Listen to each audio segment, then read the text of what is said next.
dark light. Don't matter in this motherfucker, you heard?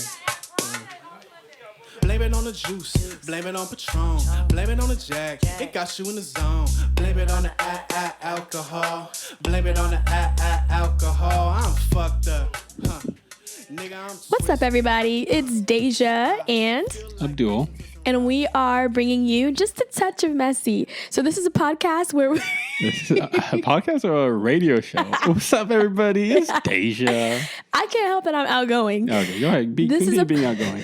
This is a podcast where we bring to you some, common topics that you might have heard on your timeline and Twitter, but also our take on dating, business, success, failures. And everything in between. And this is not filtered. This is us raw and ready to give you the tea. Hey. But just a touch. Whoa. Did you just call me a hoe? No. I'm sorry. Just kidding. Speaking for myself, this will be slightly filtered. You can't fully put yourself out there in the world. You gotta. Okay. You'll get 90% of me, not 100% of me. Got it. Saved for my therapist. Okay. Well, you heard it here first. Deja, introduce yourself. Who are you? I am Deja. I am a singer, a realtor. I work a 9 to 5. I am just an all-around ambitious person. And I worked with you once, who is... How about we do this? You introduce me and I'll introduce you. Okay. Do you want me to go so good at first that. or do you want to go first? Go ahead. All right. So Deja, singer, songwriter, performer of the songs that she sung and wrote. Works at a company that I'm not going to name just in case she doesn't want it out there. Works in real estate. Funny person. Slightly problematic, but who isn't these days, It adds some spice to the life. And she's a good friend. I feel like you have a lot of people. I've met a lot of your really close friends, and they all really, really fuck with you. So I'm like, damn, you must be a good person. And she's here to give advice. She's out in this world as a 20-year-old, just living in Seattle, going through the highs and lows. She lives in Bothell, but we'll call it Seattle. Now you're telling the people where I live. That's crazy. And she's just here to share her wisdom and learn with you guys. I need to. Go. All right. That was a really good... Just scoots closer. Sorry, guys. I had a little technical difficulty, but yes, that was pretty good. Okay. Thank you. My friends are awesome. I thought you were going to say your friends are good people, but dare you give a woman too much credit. Whoa. I'm just kidding. Sorry. Okay. Abdul. Mm-hmm. It's so funny. Can I say something really quick? First of all, when I laugh, my nose runs, and I don't know why. Whenever I laugh, my nose runs so much. So throughout this podcast, you're going to see me doing this a bunch because my nose just gets really cold and it starts to sweat. I don't know. It's weird. So Abdul, director, filmmaker, visualizer, booty eater, once. I want that on a t-shirt. Those t-shirts that have the list of Muhammad Ali, Malcolm X, Martin Luther King. I want that. It's Filmmaker. booty eater. Visionary. Once. Booty eater once. I got you. Owner, founder, father of Harvest House. I was about to say, what are you? of Harvest House. And just an all-around creative, but business-oriented individual. So perfect podcast co-host. Sidekick. I'm just kidding. I am the sidekick. This is Deja's podcast. This is our podcast. I wanted to do a podcast for a while, and it was originally going to be me and Jordan. But I feel like we have enough dudes on dudes talking dude stuff on podcast. It's good to have. I don't know what you were going to say there. Both perspectives. I'm just a co-host. I'm here to support. I'm here to be one with you. You heard it here first, folks. He's one with us. Us coloreds. Coloreds. Whoa. Sorry. You're going to have to do a lot of editing with me. I'm not editing shit. Yes, you are. No, I'm not. Okay, well, I believe booty. Okay. And that's our intro. Do you want to tell us about your week a little bit? Yeah. So my week was really good. It started off pretty strong. I did some packing of my house. I'm moving into a different apartment. I think I'm still going to stay maybe in the Mill Creek or Bothell area because I'm a North Sider. But yeah, I was feeling a little bit of apartment fatigue.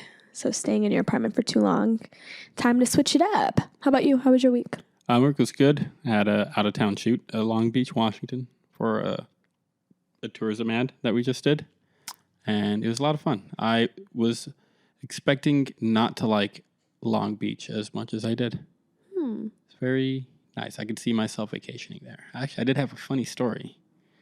Or not really a thing that happened to where I was at this bakery and I saw an 85-year-old guy with a Trump starter jacket and a Trump 2024 hat. And as soon as I walked in, we made eye contact and I looked at him. And I feel like that's happened many times in these smaller towns where I've seen that person. I'm like, oh shit, I'm not safe right now. I got to figure out how to get out of here as quickly as possible. But this is the first time where I saw that. And I'm like, if anything ever happened or he tried to do some shit, I am 90% sure I'll be good. Because first of all, if it came down to it, I could take him. B, I don't think anybody's going to look at that and think I was in the wrong. Like I was surrounded by people that I knew would kind of have my back in this situation. So I felt good to see that and not feel unwelcomed. To see that and almost feel bad for him. And like, damn, you got to see me. You got to see a bunch of other people of color walking in and out of this store with your silly little hat on. I'm curious, what part of that was funny?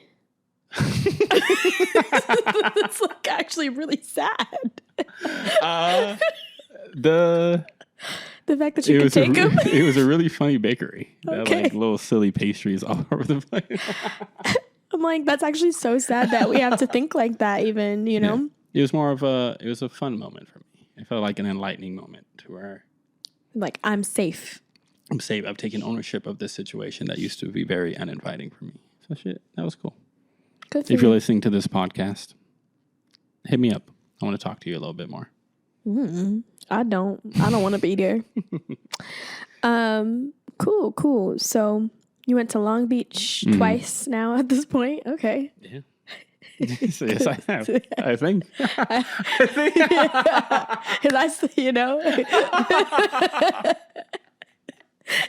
This man love his Long Beach.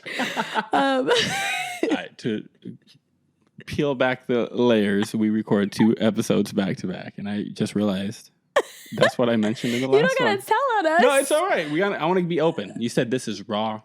You said real rap raw or and something then you like that. corrected me. And That's you know what? crazy. We went from me being 90% open to the world to me being like 95% open to the world. Peel back the layers. We're a work in progress. It's me and Deja figuring out this whole shit. You know what I just noticed, Abdul? What? I'm looking at your phone and I can see like his fingerprints on his phone right now, right? So I can kind of see what he's doing. Usually you can see people's fingerprints as like their passport or whatever. Uh-huh. Abdul's is just swipe. Whoa. Swipe. So you know, I can't make this shit up. Oh. Your fingerprints are There. like this, straight across, I swear. Like that and like that. Wait, Look, can you see that? look at it. It's not like swiping from that, but this is like the only. This was like a setup. First of all. There's this game I've been playing Okay. to prove that I haven't been swiping as I close Tinder right now. You do not still use Tinder. It's called 2048, and you like bring these little blocks together, and you try to get a high score, which is what I was doing. But this should be a lesson that people have the narratives that they want to push, and they will stop at nothing to make sure that that narrative is narrated.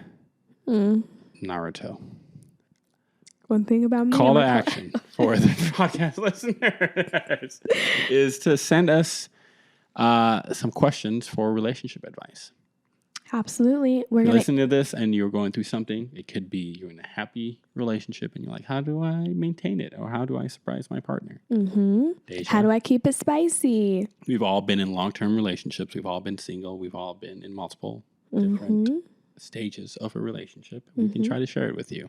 If you want advice on like songwriting, like, I wrote the song. The hook is kind of, the 4x4 pattern drum repeater,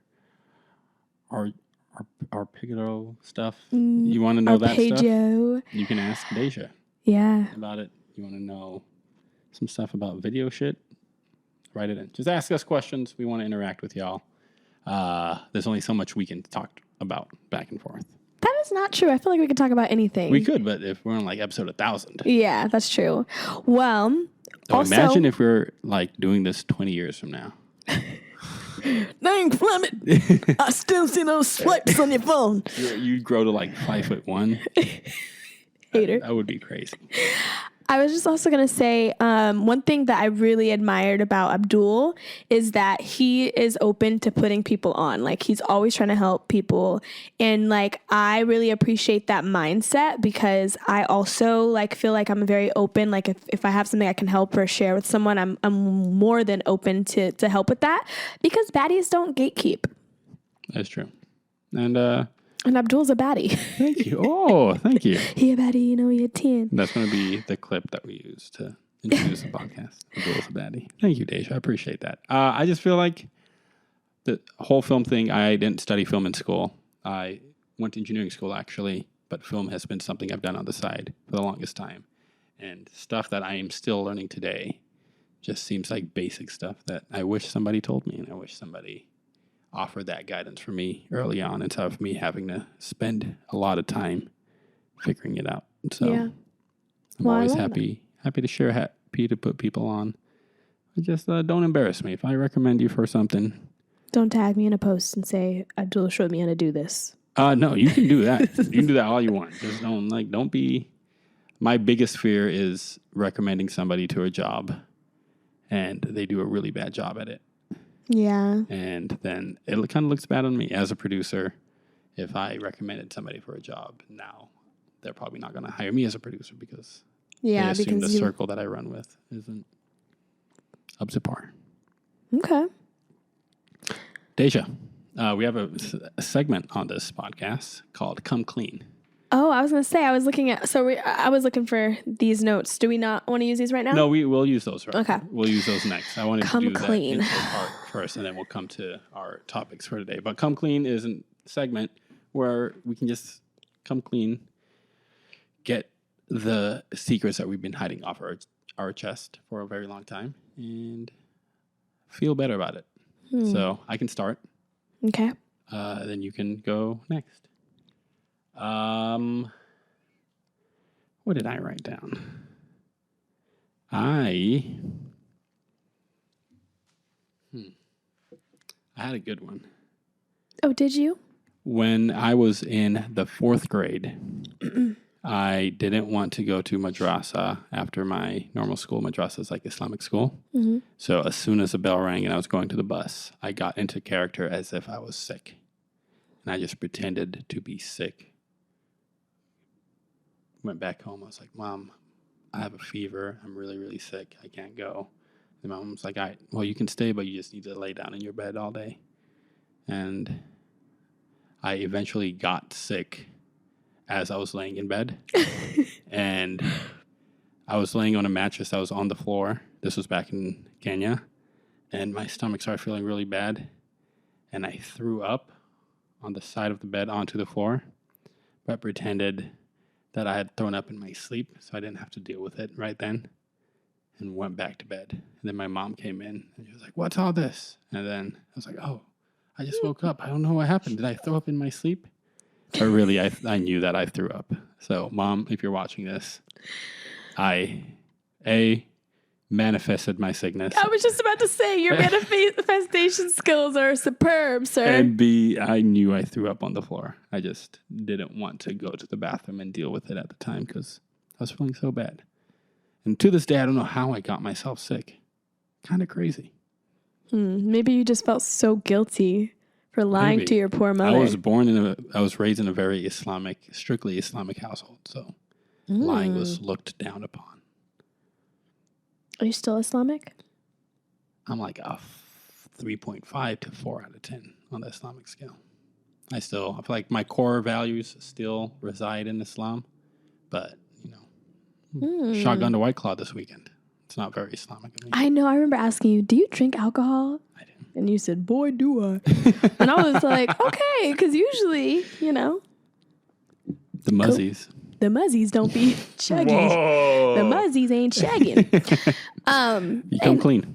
So I'm going to come clean. Since yours wasn't super deep, I won't let mine be super deep. I'm going to let you set the tone for us. But when who are you texting? Who are you emailing right now? I'm just writing notes for the shoot. I'm editing all of this stuff, so I just want to make sure I don't have to listen to the whole thing. Wow. How to do this. So yeah, I worked at a retail store, and whenever I would see people that I felt like I really liked or like bonded with, I would give them like fat discount. I'm talking like more than 50% off of the and mind you, this was like a discounted store already. I gave them the fattest discounts, and I might have gave something away for free at one time. Like I was just boop, boop, boop, boop. And eventually the company went bankrupt, and I always thought I had something to do with it. Sounds like I was about to make that joke, but it sounds like it actually happened. This was so long ago, and they were working us like dogs. But Statute of limitations apply. You're good. eat the rich. It's just They like ain't the rich modern no day more. Robin Hood. Rob, eat the rich. Well, that's great. Thank you for saving those families and stopping capitalism. Yeah, I'll fuck with that. it feels good to get that off my chest. Doesn't it? I Every took week one. we'll try something new. So even if it's some little. Honestly, me admitting that I lied about that throw up feels good. I haven't told anybody about that story until now. I've told all 6 of the people watching right now. He said, "You're getting it. Every day we're gonna try something new, Deja. You'll be eating butt in no time." We'll do a butt review. Little tangy. That's disgusting. Gross. I've never eaten ass. Not the mic. I can't wait for you to rewatch this because your mic got soft. It's like,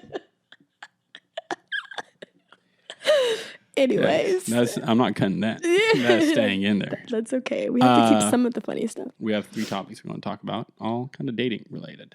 First one, worst dating experience. I can't think of mine off the top of the head. Honestly, I've had pretty good dating situationships, so I'll let you go first. I know you got 4. 4? Loaded. 4 is just a number I pulled up, but You want to do the topic of lying or a topic of intrusiveness?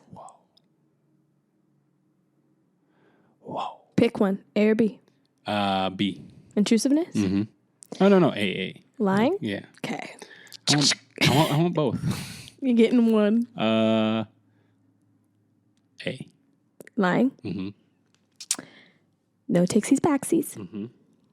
So I went on a date with a guy, and he took me to a super nice like rooftop bar, and we had like dinner and like drinks and stuff. And the waitress comes up to me and she's like, "Oh my gosh, like you're so pretty. I wish I wore makeup today, yada, yada, yada."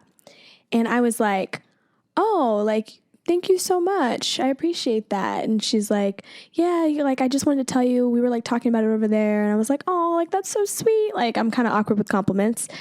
And the guy that I was on the date with looks at her and goes, "We were actually just talking about how beautiful you are." And I'm like, I don't like lying.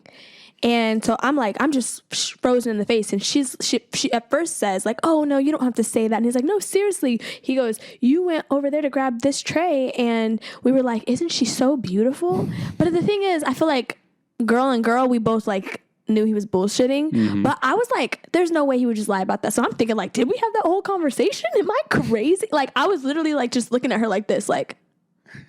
You're doing the Deja I thing. I was doing it. I was like, and she was like looking at me like, say something. And I was just like, so she was looking at me and I was looking at her. Whoa.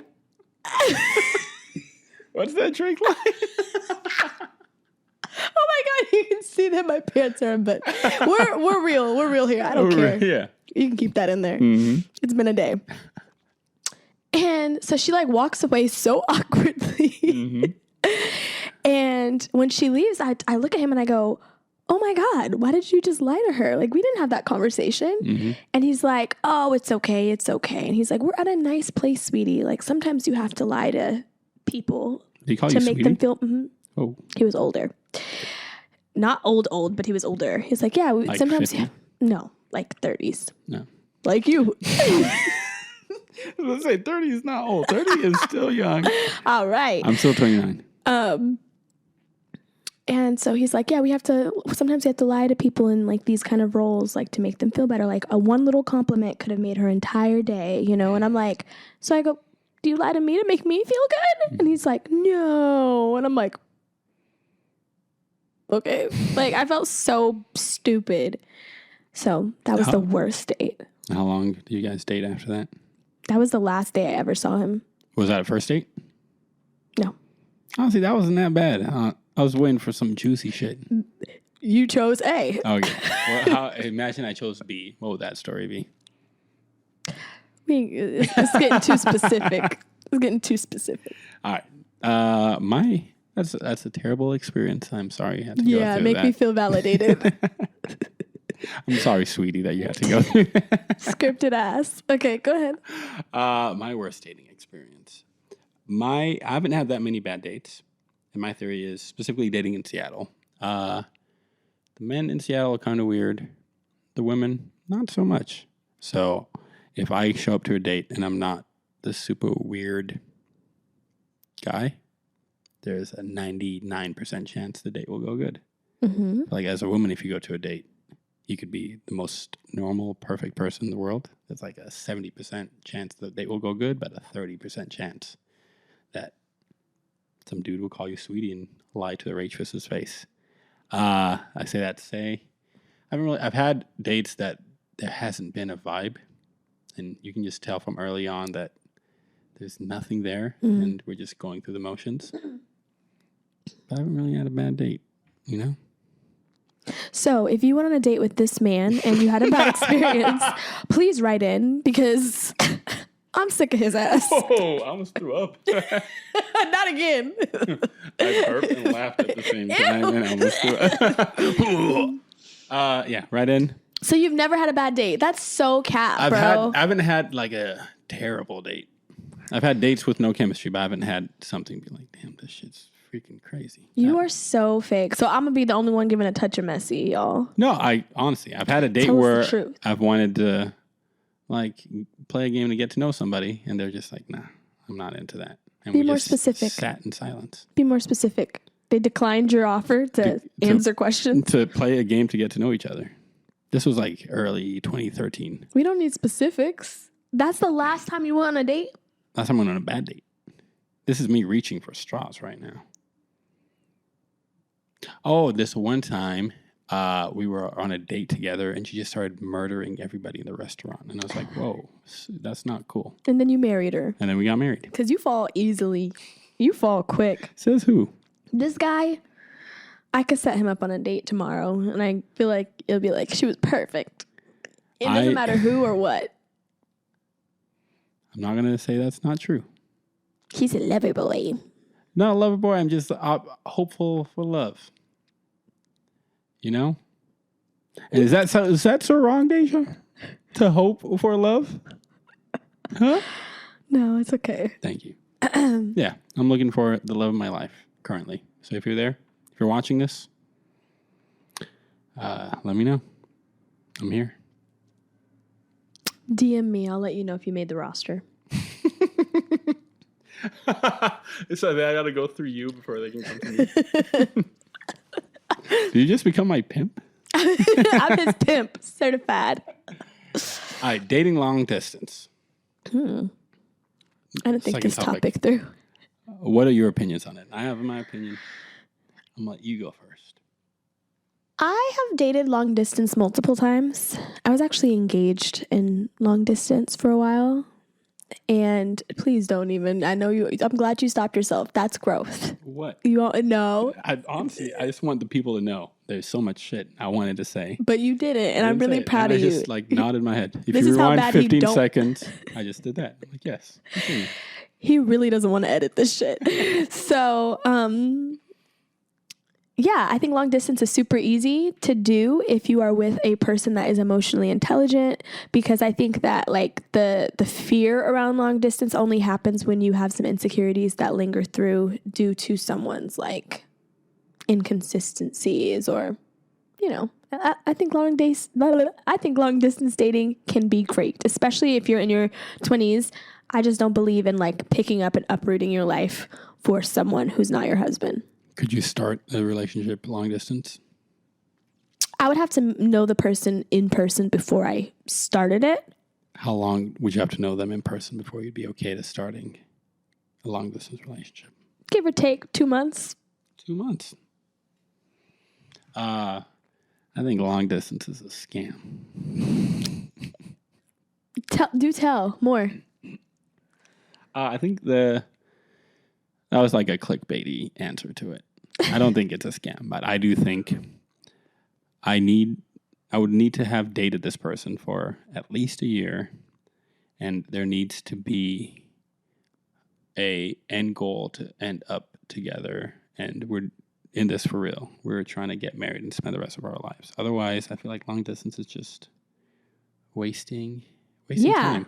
I only believe in long distance with the intention of marrying that person. And getting back together at some point. Yeah. Not just like, Not forever, yeah. I was down in LA and I like this. We went on an amazing date. But now I live in Seattle, but we'll start this relationship thing. Of course. I don't think it works. I just think, I think that in our 20s, sorry, you're almost out of here. I'm still 20. In our 20s, Depending on when this comes out, I might be 30. I keep showing y'all my unbuttoned pants. In your 20s, you should be really focusing on your career. And so I'm never going to fault someone for like doing what they have to do to be successful. And I think that any person that I would want to be with would understand that. And like, so that's why I think I'd be down for long distance. I feel that. What is your relationship with money, Deja? We kind of distant right now. You're in a long distance relationship with money? No, but how do you view money? You wanna make a lot of money? I love money. I think people who act like money's not like, oh, this isn't why I do my job. It's like, well, then freaking work for a charity. Like, I sounded like Candace Owens right there. The bob is getting to me. Whoa! No, continue. I like this. I like this Fox News segment we got going on. I just think that money is so serious and it's so crucial. And like for me, I know what it's like to not have money, and I know what it's like to have money. And preferably, I like to have money. I prefer to have money, is what I should say. Yeah, it's great. I feel like it helps when I'm having a bad day. They say money doesn't buy happiness. Shout out to Ari. She said, what did she say? I know you know the lyrics. Right. She said, must not have had enough money to solve it. That's what she said. And I believe that. Like, I really think that when I'm having a bad day, if I go and just spend at least a couple $100, brightened, my day is better. And for those of you women who can relate, I have hair depression. So when my hair's not done, I feel depressed. Is that a thing? Yeah, it's a real thing, especially in the Black community. Hair depression. Hair depression. What kind of depression you got? Just like normal depression. I'm joking. I don't have depression. I'm just a sad boy What's looking your- for love. What's your thought on therapy, real quick? I'm just curious. It's good. I'm in it, and I fully support it. What do you like about it? I like that it is somebody that knows what they're talking about telling me something, and I feel like I take it seriously. I have a good community of friends that usually help me through these tough times, and whenever stuff gets tough, when I talk to them, it feels good, but I don't think what they're saying holds as much weight as a therapist does, just because they're coming from a loving place. I respect them and know my friends are smart, but just they're not a therapist. And Them it's, like, telling me that it's in unbiased. my head, I'm like, all right, yeah, you're telling me that because you want me to feel better. Versus Yeah. if a therapist tells me that, I know that they've spent years studying this. They're certified to tell me what they need to tell me. Mm-hmm. And it's a great way to just compartmentalize a lot of stuff. And I'm mostly going to therapy for tools. There's nothing crazy happening in my life, but I want tools to kind of cope with stuff and get an oil change before my car breaks down type shit. Yeah. Tune up. Yeah, shout out Mike. Mike, if you're watching this, turn it off, please. Please don't watch this episode, Mike. Is Mike your therapist? Mm-hmm. He's like, everything we talked about, out the window. You start from the beginning. Okay. My relationship with money, Yes, that's what I want to know. and then we'll go back to what your thoughts on therapy are. Actually, let's talk about therapy with No, you. I actually want to know your thoughts on money. As the only person I know that has money. I grew up very poor. In Kenya, one income from my dad who worked minimum wage job over here. So we weren't like poor, but we definitely didn't have money. We didn't have a car growing up type stuff. And even when I moved to the U.S. when I was 13, it was just me and my dad. Dad still didn't make the most money. So I never didn't have food, but I didn't come from money. And I remember studying engineering, getting my internship with the city, and telling my dad, like, oh, shit, I got the internship. This is how much money they're paying an hour. He's like, oh, that's more money than I'm making right now. And I was like, holy shit, that's crazy. I had an attachment to money. The reason I got into engineering was to make money. Mm-hmm. And I worked in engineering for 3 years, was living at home, so I wasn't really spending that much. And I had the African mindset of saving money. So I saved a bunch of money. So I had a comfortable amount of money, as the rich people say. Mm-hmm. And I noticed that after I got over the feeling of having money for the first time in my life, I started not liking my job as much. And I realized that, damn, I've worked my whole life towards this. I thought this is the thing that I need. The only reason I was sad when I was young is because I didn't have money. Got some money, solved some issues, as Ari said. But still was like, damn, there's some holes in my life. Mm-hmm. And eventually got laid off and I still had a nice nest egg, but money wasn't coming in as much. And I felt like there was this need to, if I can make film something that makes me money, then maybe that's the happiness I need. Maybe I wasn't happy because I was working in engineering. I didn't like engineering. But I started making money in film, and those same issues popped up again. And I realized that money doesn't really solve that much. And so the complete opposite of what you said. Always. In my specific case, I recognize that everybody's case is very different. All right, well, how about this? You keep doing film and you send me the checks because it's always the rich folks that don't like money. I'm not saying money brings sadness. I'm saying money doesn't solve sadness. I'll still have the same issue. I'd have worse issues if I didn't have money. But the question was, what's your relationship with money? Is she like the side chick? Is she the baby mama you still sleeping with? She's a side chick. Money's a side chick. Who's your main? Just like finding happiness, you know? Mike. Mike is my happiness. Therapy is your I think happiness. I'm just looking for consistent happiness. I don't need to make $1 million to be the happiest man in the world. I like to be able to work on stuff that I enjoy working on with people I love and feel like every day is at least a 7 or an 8 out of 10. And I'm good. If that means I'm making $50,000 a year, if that means I have to make $500,000 a year for that to happen, so be it. And my goal is to hopefully marry rich. So Marry rich? not marry rich, but marry middle class to upper middle class. But you were dating a rich person and you hated it. Whoa. I didn't hate it.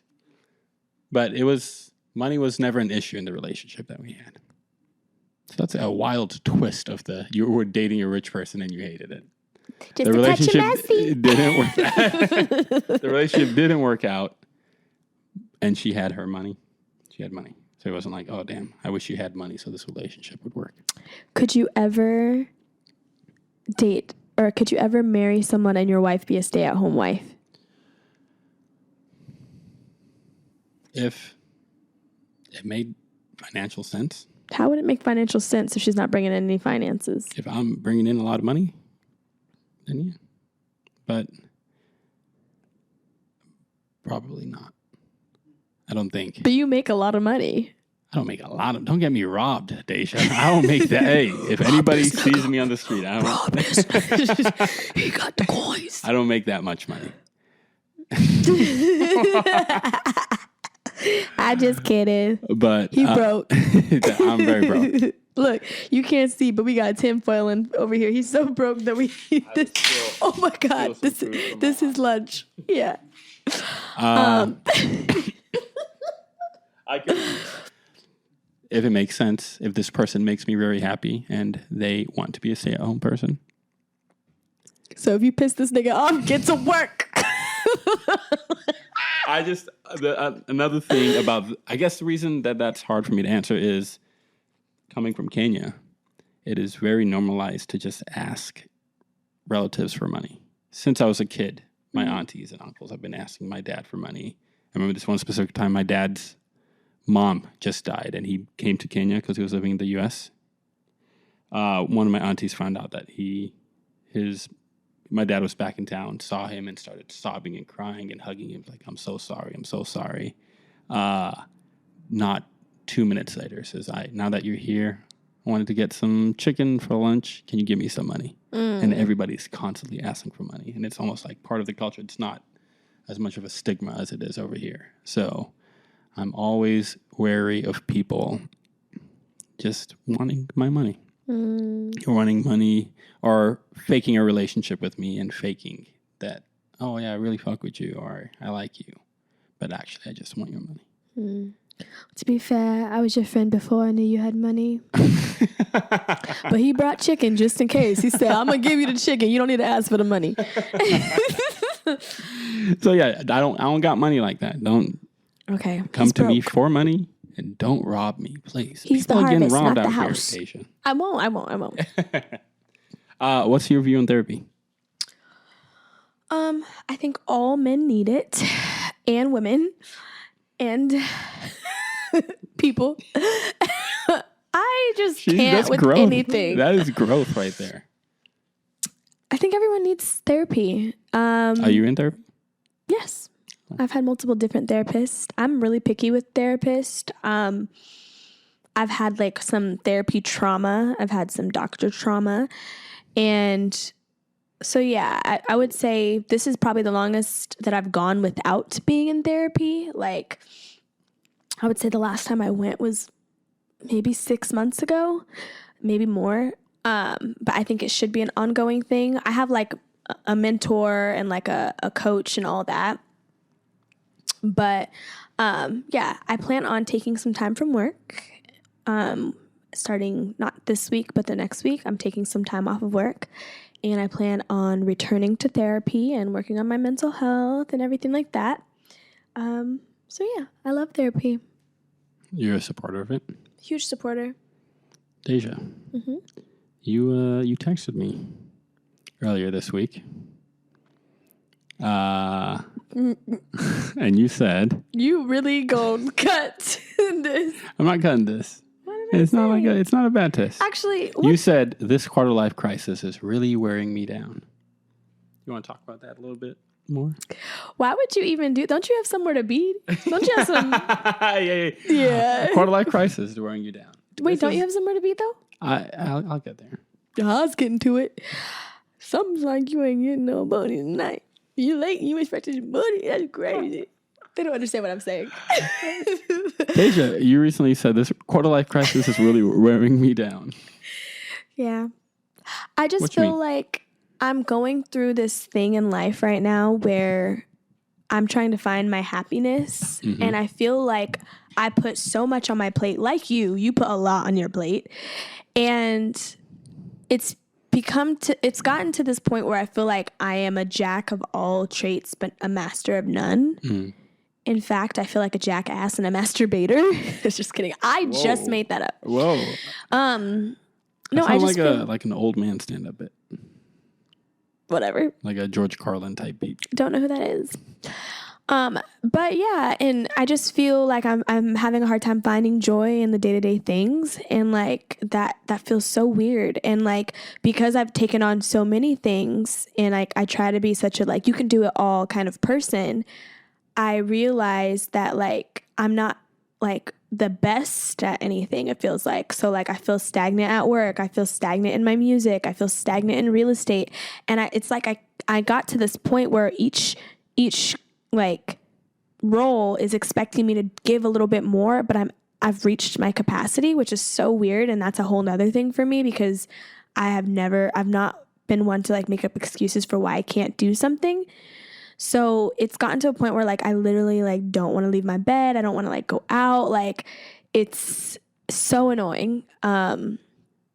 So about a week ago, I just decided I'm going to like do something crazy with all of them. So I started to work with some people musically that I really like, and also take a step back from things musically that I felt like may have been holding me back.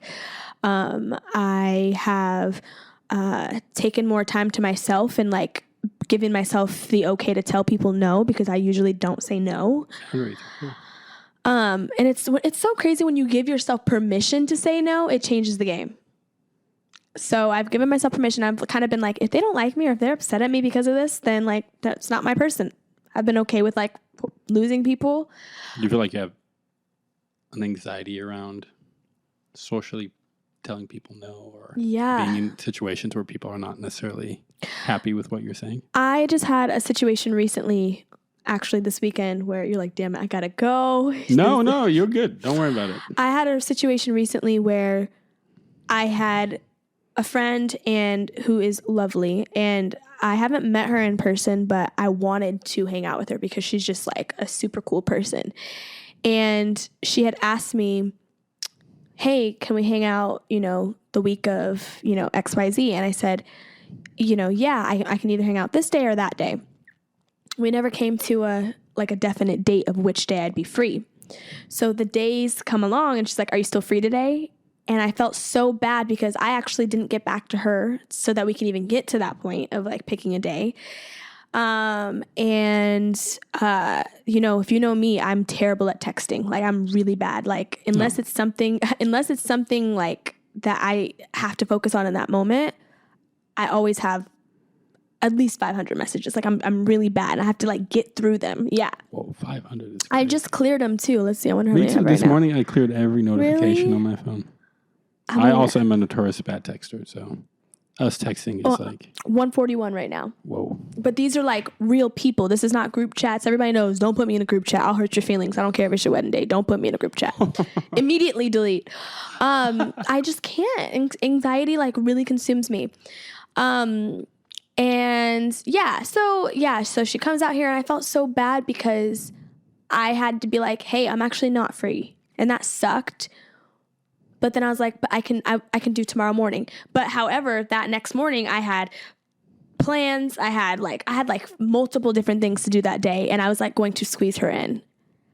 I woke up feeling like shit. I felt super sick. And I was like, oh my God, this is what, like, if I go to this, I might die. Like they're on the table. Like that's how sick I was. It was like actually a real thing. And I was like, she's going to be so mad at me. And like, luckily she's like had a lot of grace and stuff and was fine. But like, I felt like she was upset at first. And, but like, usually I would let something like that just eat me up because I care about making first impressions. I care about like building relationships with women specifically. But I literally had to, in my car, like as I'm trying to get medicine for myself, I was like, I'm giving myself permission to say no. I am tapped out. It doesn't matter if I made a promise and I'm usually, if I say I'm gonna do something, I'm gonna do it. No, this is like, you have to say no. And I did, and it felt a lot better. And I was just like at peace. So long story long. I get that. I did notice in a text message to me earlier today, I did the classic thing where I double booked and overbooked myself. And I said that we would do this after the family barbecue thing that I had. And you said, "Are you sure you have the capacity to do that?" And I appreciated that. I feel like not that many people think about that. I am a serial side mission person where I do 16 things in a day, and I'm always going from place to place to place to place, and not that many people check in. So thank you. No, it's so important that the capacity thing is real. Give yourself permission to say no, y'all.